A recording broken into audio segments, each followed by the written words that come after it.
Hi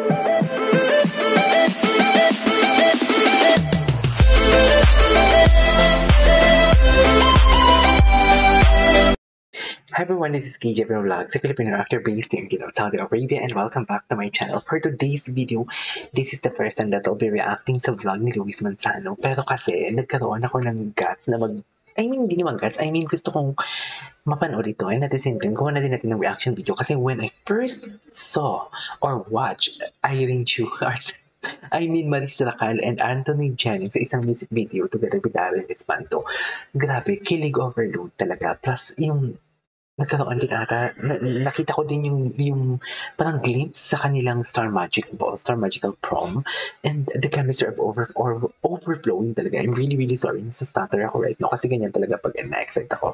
So without further ado, let's all watch this. Luis listens to Maris and Anthony for today's video. So yeah, without further ado, panoorin na dito. Welcome to Luis Listens. At eto, ako ay sobrang natutuwa, sobrang na-excite dahil sa interview na gagawin ko for Luis Listens. Okay, sige, dali. Pero bago yan, ang kasama ko, we have Anthony, Snoop, Grace, Irene, pasok sa Luis Listens. Bakit ako na-excite? Parang wait, Anthony, no? Di ba? Luis Listens, mga Luiseners, may mga tawag sa fans ko, tatlo lang sila. Tatlo lang sila, yung isa agaw buhay nga, may sakit baka mabawasan pa. Marami nagre-request, di ba?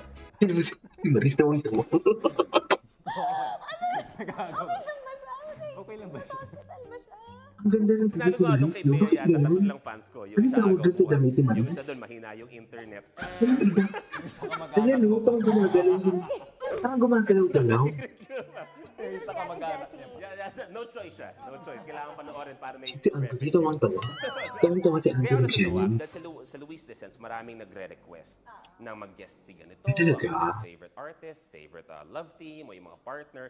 Pero this time, bukod sa marami ang nag-request para sa inyo, ako mismo ang nag-request sa team ko na makasama. Ay, talaga? Thank you very much. Bongga. Nakailang back and forth tayo sa IG. Yes. Iniisip ko, iniiwasan mo na ako. Uy, grabe to. Si Anthony nga, nag-message din ako. Ay, talaga? Busy sila ngayon ng show, pero gumawa sila ng paraan. Nasa Choose Mansion po tayo. Yes. So, obviously, hindi pala ito yung bahay ni Snoop.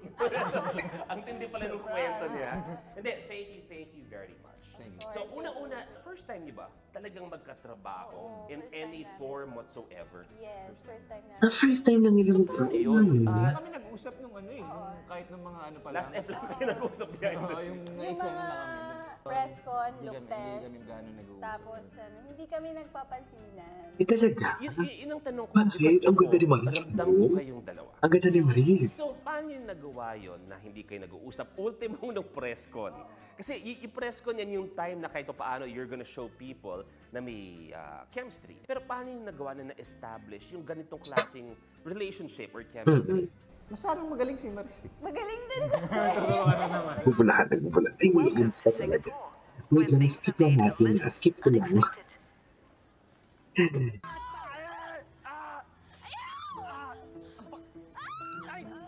Yak! First eksena namin nung No, actually, hindi pa kami nagkaka-eksena. Pinapanood ko pa lang yung mga eksena nila ni Donnie, ganyan. Kasi hindi pa nag-cross yung mundo namin.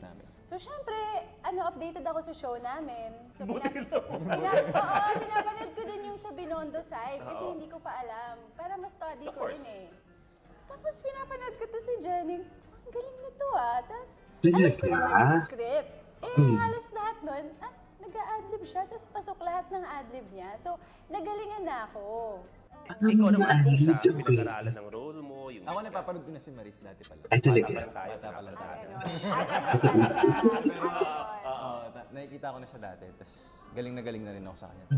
But was it the same? Ganda ni Maris. Tinitingnan mo yung character ng pagganap ni Maris? Ganda ni Maris, no? Mas nag-connect kasi yung character namin since yung humor ko pang kanal, tapos sa kanya aircon so parang... Aircon yung humor Without giving away too much, nung nagsa-storycon pa lang kayo, nung pinag-uusapan pa lang yung show, talaga ba dapat may attraction angle kayo? Hindi namin alam. Actually, pumasok nung briefing pa lang sa characters. Wala pang sinabi sa akin na meron akong love Ganda ni interest. Maris. Ang sinabi sa akin, ako lang yung black sheep ng family. Gusto ko si Anthony Jennings dito. Napaka-simple niya din yan. Tapos, siya yung headache talaga sa family. So, in-expect ko talaga super kontrabida ako dito. Ready na ako. Like, okay, ready na ako maging evil. Okay, evil talaga. Kasi kontrabida eh. So parang to get it Ang cute nito. Ang cute Sasamaan nito. mo yung ugali mo. Sasamaan? Oo.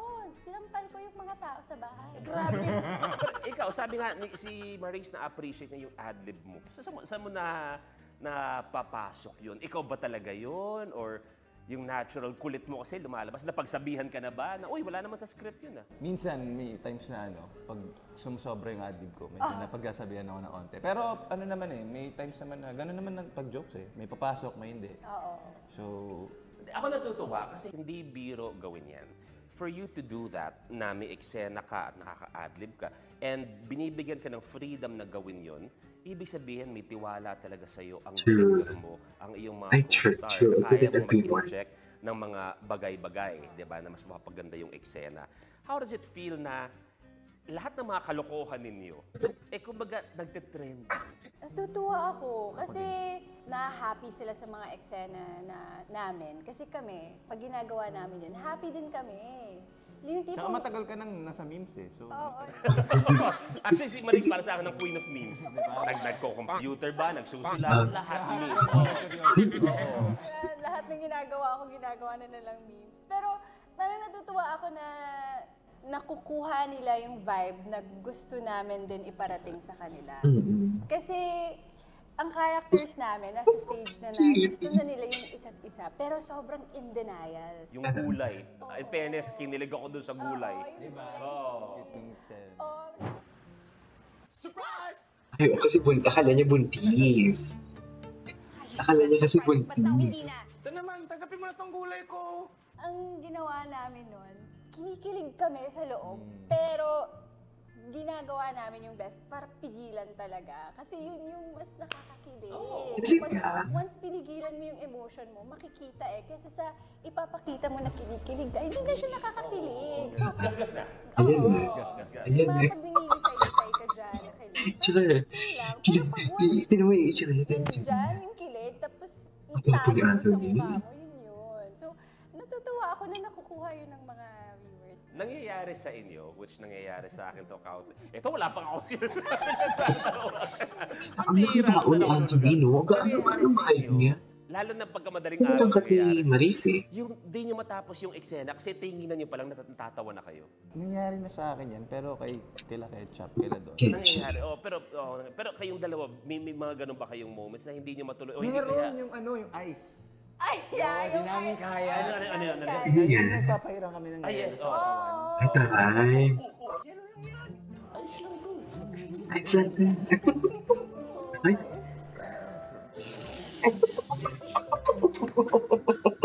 Ay, parang totoo to. Tawa kami ng tawa. Hindi namin- Tapos, ang alam ko, ang daming ma-edit out nito kasi tawa kami ng tawa. Tapos yung final na Pinasok nila. pinakita, Lahat yung ng tawa mga, ng mga- hindi kami seryoso, yung, as in legit yung tawa namin. Hindi ko kinakaya kasi, tapos yung mga, yung rar, yung mga ganun. At feeling ko, yun yung mas na-appreciate nga nila. Because napakatalino na ng audience ngayon. Diba? So alam nila na yung tao or alam nila na pagka talagang kinikilig, if you will, or at the same time, pa nag-e-enjoy. Ako kung hindi genuine ang Yung mga kinikilig, hindi ko like, for example, hindi ako gagawa ng favorite reaction yung video. kulay na yan Ito si Snoop, may mga ganun-ganun pa yan. Gumagawa lang ako ng reaction video pag kinikilig talaga. Tinanggap mo na. Sabi ko, pucha, medyo kinilig ka dito. Yung mga ganun ba, na pag-uusapan niyo kung anong diskarte niyo for that scene? O kumbaga, si Direk ang diskarte niya, iba ang briefing niya, kaya Anthony, iba ang briefing sa'yo, tapos bahala na ako ng ending ng eksena. Pag si Direk, pag nagkasalita siya sa amin dalawa, nandun din siya sa amin. Oo, nandun din Kinikwento siya. niya sa amin yung mga nangyayari. Oo, Saan tapos kapag nagawa na namin yung eksena. Ang ganda ni Maris, parang siya manika. Tapos parang kami na bahala sa eksena. Yung kung ano man yung gagawin niya, sasaluhin kung ano yung ko. iba, kung ano yung bato niya, sasaluhin ko yun. Tapos kung ano yung bato ko, sinasaluhin niya. O kaya, Sarap naman nung gano'n. kaya Ang sarap nag-off ng script kami kasi may mga expressions na hindi mo in-expect from isa't isa. Yung damit kung niya parang pag ngingiti siya, gumagalaw, bawal- yung hindi damit ni naman Maris. dapat Tapos, ngumiti. ngingiti Sa siya. camera lang Hindi niya kaya minsan. So, ngingitihan ko siya ng matagal. Hindi niya kinakaya. Tapos pag syempre pag ngingiti siya, sabihin ko, stop smiling. Gaganon ako. I think yung ganun klaseng talent, yung ganun klaseng chemistry, walang workshop para doon. Wala. Oo.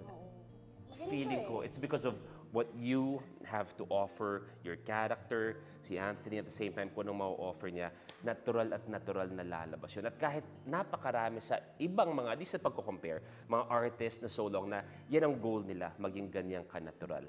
Ang chemistry nilang dalawa, di ba? So ang tanong ko sa inyo, so far, kasi ako ang pinakatumatak sa akin is one yung gulay. Tapos ito yung huli, ito yata yung shinare ko, yung nag-aalok ka ng 5,000 a week na racket. Sa truck. May favorite ba kayong scene? Ako baga kahit kayo, pagka pauwi kayo, kinilig din ako sa scene na yun Naramdaman ko rin Actually, yung truck scene, yung Eskinita. itong huli, yung medyo Nico to. Kasi yung first na ano namin yung first na tinake First, namin na kinikilig talaga kami. So ikaw pa rin yung gusto ko. Ay, Tayo gusto mo akong inaano eh. gago. Phew. Ew. Ew, I hate your smile. Hindi nakakakilig na You don't talaga want sila. racket? You don't want 5,000 a week? Hindi nakakakilig na 5K talaga a week sila. para lang makita ka? Yeah. Okay, sige. Tapos nung Hindi si Maris, sino si Maris? Actually, maraming take yung Kelly. Mas Pero mga Maris, hindi na si eksena na Maris. si Maris, hindi niya na makuha yung natural niyang mukha kasi kinikilig talaga yung mukha. Tapos sasabihin ni Direk, oh, cut, Maris, huwag mo muna ibigay. Tapos ganun ako, sorry naman, talaga ako. Di ba, ako napashare ako nun eh. Sinare ko yun on social media. Tapos sabi ko, napaka-simple, napaka-subtle. Pero for Yung mga po, inaano mo po, pinakilig niyo akong dalawa. So, sobra. So, eto nga, sabi niyo nga, no, press con, hindi naman kayo nag-uusap masyado. Look test, di kayo mag-uusap. So, bago yon, ano yung impression niyo sa isa't isa?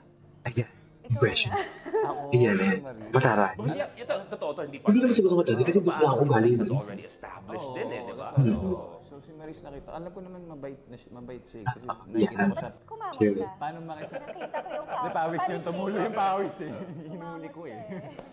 Hindi, si Maris nakikita ko na siya paano siya makisama sa mga tao dun sa ibis. So alam ko nang mabait siya eh. Nag-interview ako dati sa... Oo, pero hindi ko maalala Hindi mo ako yun. maalala kasi parang online lang Kasi yung pandemic online yun kasi eh. yun, pandemic, Interview diba? ko siya para sa We Rise something na We Rise Together yung show na. Oo.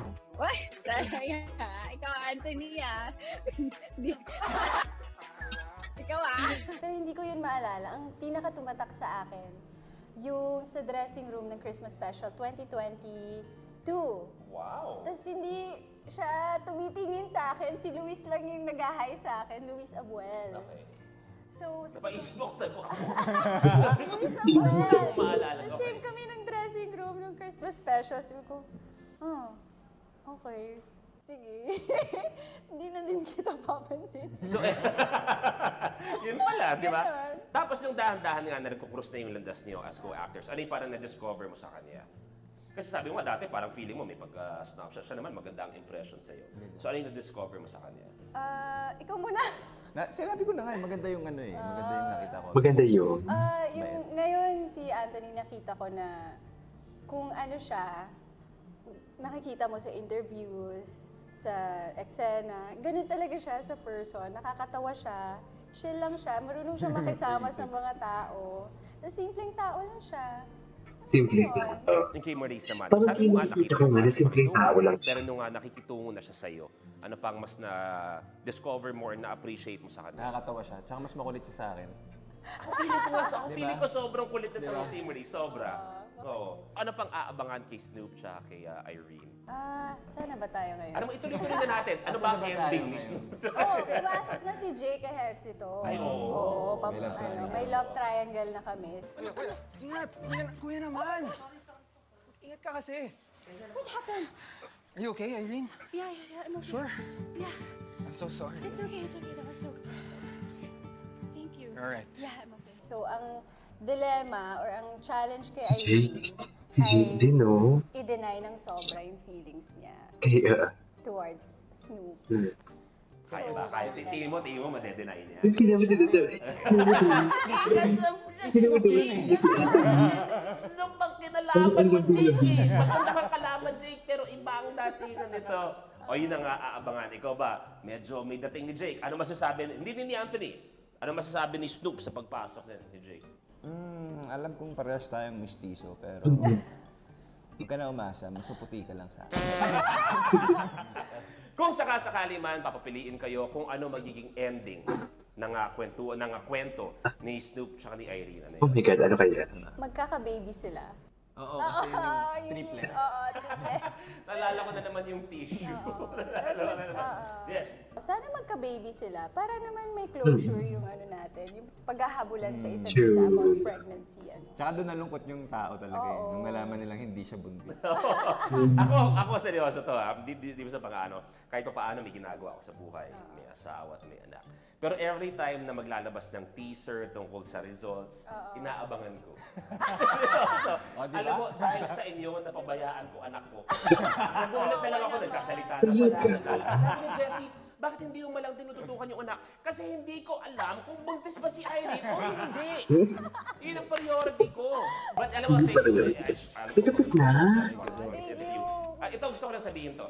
Napakasarap maging artist. Alam na alam niyo to. Napakasarap maging celebrity, if you will. Pero isang feeling na ako tinatreasure ko, napakasarap maging fan.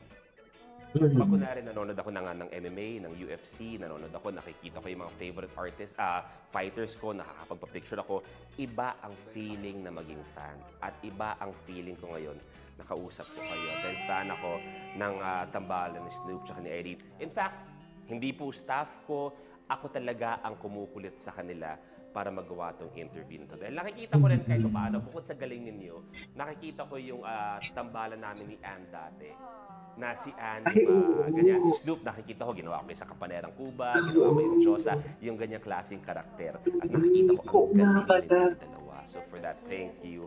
And ang sarap mag-interview ng artist na Genuine. So I wish you nothing but the best para kay Snoop, para kay Irene, para kay Anthony, at para kay Maurice. Gusto kong sabihin sa lahat ng mga patuloy na tumututok sa buong show. Ayun, wala kaming ibang nararamdaman kundi happiness at pagmamahal sa lahat ng sumusuporta ng Snoreen, kay Snoop at Irene. Maton. Maton. Maton daw yung love team namin. Maton. Tandem natin. Kasi ang demand ng mga tao, gusto nila Toma. So Toma. pinag-iisipin nila. Eksakto, babagay nga, eksakto. Pwede naman dalawa eh, no? Pwede naman dalawa. The more the merrier. Oo, Basta diba? Maton na daw talaga. Maton. So, maton na talaga. Thank you sa lahat na sumusuporta sa amin. And ayun na nga, nasagot yung mga prayers niyo na sana magka-work pa tayo. Magka-work kami. Magkaka-work. Uy, oo, nakita ko yun. Nag-story ko yata kayo or something. Oo. May konting ano ba? Ano bang Ngayon patikim? wala pa silang sinasabi. Oh my God, may show sila. Pero pictures pa lang yung nirelease Nakita na ko nag-meeting kami. nakakahangin ka pa nun. So, sana po abangan nyo Go, go, go. yung project namin together at saka yung mga separate projects namin. At sobrang mahal naman namin kayo. Mahal na mahal namin. Kaya ang wish ko para sa inyo, more projects sa inyong dalawa. Magtagal pa ang tambalan ninyo. As in, kumbaga lahat sa mundo patay na, kayo na lang nandito. Kaya natin yan. Parang okay ako doon. Thank you. Pahinga muna kayo. Ayun, Brother, tapos na. maraming salamat. At may aabangan din kayo. Alright, there you go, visitors for today's video. The latest vlog of Luis Masara together with Maurice and Anthony or Snowy. This is Kim JB Vlogs. Ang siya with expert. Kinilig ako sa tola.